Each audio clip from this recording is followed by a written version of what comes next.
কে যে কার পক্ষে, কে যে কার পিঠ বাঁচাতে চাচ্ছে, প্রকৃত ঘটনা যে কি সেটা বোঝা সাধারণ মানুষের জন্য মুশকিল হয়ে দাঁড়িয়েছে। প্রকৃত ঘটনা যাই ঘটুক, একটা রাজনৈতিক দলের প্রধান ঢাকা বিশ্ববিদ্যালয়ের সাবেক ভিপি নুরুল হক নূরকে এভাবে রাস্তায় ফেলে পুলিশ ও সেনাবাহিনী মিলে একসাথে পেটানো এখনকার রাজনৈতিক পরিস্থিতিতে প্রায় অকল্পনীয় ব্যাপার।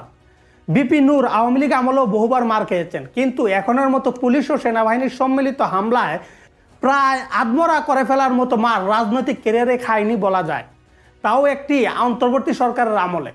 যত পক্ষই দোষাদোষি করছে তারা এক অন্যের প্রতি দোষারোপ করছে, এক রাজনৈতিক দল অন্য রাজনৈতিক দলকে দোষারোপ করছে বা পুলিশ অথবা সেনাবাহিনীর উপর দোষ দিচ্ছে।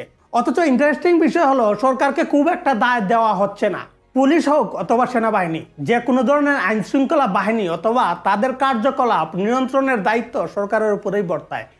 কখন কোথায় লাঠিচার্জ হবে নাকি হবে না, এই অর্ডার একমাত্র সরকারই দেওয়ার অধিকার রাখে।